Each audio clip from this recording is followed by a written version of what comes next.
Бисмиллахир-рахманир-рахим. Алхамдулиллахи роббил аламин. Вал акибату лил муттақин. Вассалату вассаламу аля сайидина Мухаммад ва аля алихи ва асхабихи ажмаин. Амма ба'д. Ассаламу алейкум рахматуллахи ва баракатух. Қазақстан мұсылмандар діни басқармасы имамдардың 3-ші форумында 7 рухани қазық тұғырнамасы қабылданған болатын. Сол 7 рухани қазықтың бір тармағы әділдік. Жалпы әділдікке келетін болсақ, ол барлық жаратылысқа өзінің тиесілі ақысын беріп, бәріне теңдей қарау. Яғни оның дініне, ұлтына, мансабына, байлығына, туысқандығына қарамастан бәрінің арасын теңдей қарау. Әділдік дегеніміз Алла Тағаланың көркем есімдерінің бірі.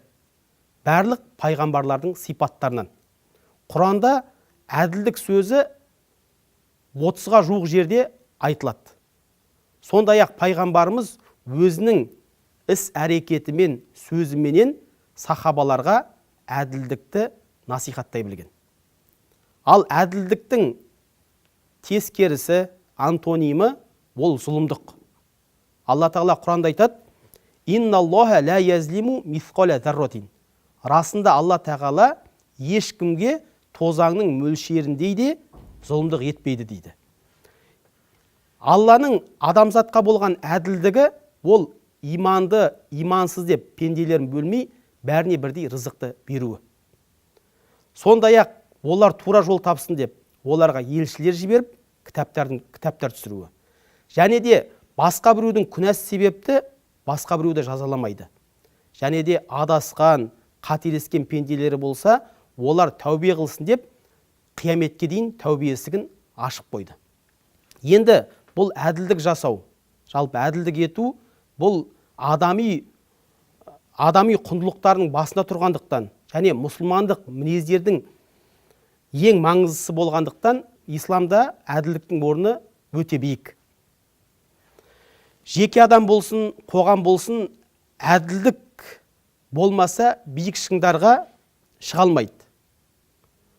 Әділдік салтанат құрған қоғам ғана өрлеп өркендейді. Алла Тағала Құранда мұсылмандардың барлығын әділдікке бұйырып былай дейді: «Инналлаха я'муру бил адли вал ихсани ва итаи зил қурба ва янха анил фахшаи вал мункар вал бағи я'изукум ла'аллакум тазаккарун».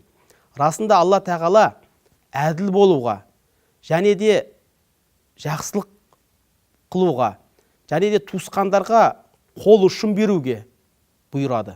Сондай-ақ зұлымдықтан, жамандықтан, зорлық, зомбылықтан Алла Тағала тыяды дейді. Әділдіктің ұғымы өте ауқымды болғандықтан, ол өмірдің әр саласына табылу тиіс. Жалпы ғалымдар әділдікті 3-ке бөліп қарастырады. Бірінші, Алла Тағалаға әділдік қылу. Бұның мағынасына келетін болсақ, яғни құлшылық қылғанда тек қана Алла Тағалаға құлшылық қылу, бір нәрсе сұрайтын болса Алла Тағаладан сұрау, және де Алла Тағаладан қорқып, Алла Тағалаға үміт ету. Бұл ең әділдіктің ең ұлысы. Ал Алла Тағалаға серік қосу, бұл зұлымдықтың ең үлкені болып саналады. Өйткені Алла Тағала Құранда айтады: «Инна ширка ля зулмун азим». Расында Алла Тағалаға серік қосу, бұл ең үлкен зұлымдық дейді. Екіншісі, пенде өзіне әділдік жасау. Бұның мағынасына келетін болсақ, яғни біздің денеміз, денсаулығымыз Алла Тағаладан бізге берген аманат. Яғни біз бұл менің денем екен деп оған зиян беретін болсақ, денсаулығымызды құртатын болсақ, бұл біздің Алла Тағаладан берген нығметіне шүкіршілік қылмағанымыз болады. Сондай-ақ малды харамнан тауып, және адал тапқан малымызды бір харам жолдарға жұмсауымыз, және Алла Тағала тыйған нәрселерді істеп күнә істеуіміз, бұл өзімізге жасаған әділетсіздігіміз болады. Үшіншісі, адам басқаларға әділ болу. Енді бұл көптеген салаларды қамтиды. Соның кейбіріне тоқталатын болсақ, мысалға сөйлеген сөзде әділ болу. Ешқандай өтірік айтпай, жақсы сөз сөйлеу. Ол жайында пайғамбарымыз саллаллаху алейхи уассалам «Мән кәна юъмину биллахи вал йаумил ахир фалияқул хойрон ау лиясмут». Кімде-кім Аллаға, ақырет күніне иман келтірген болса, жақсы сөз сөйлесін, немесе үндемесін дейді. Екіншісі, адамдардың арасында үкім қылған уақытта да әділ болу. Мынау менің туысқаным еді деген сияқты бұрмалау болмау керек. Ол жайында да Алла тағала Құранда айтады: «Инналлаха я'мурукум ан туаддул аманати иля ахлиха ва иза хакамтум байнан наси ан тахкуму бил адл». Расында Алла тағала аманатты өз иелеріне қайтаруды, және де адамдардың арасында үкім қылған уақытта әділ болуды бұйырады дейді.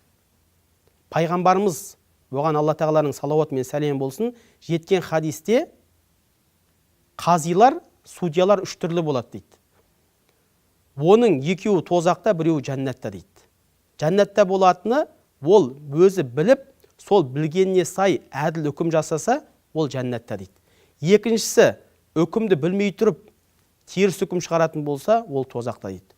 Үшіншісі, үкімді біліп тұрып, бірақ зұлымдық жасап, зұлымдықпенен үкім шығаратын болса, ол да тозақта дейді.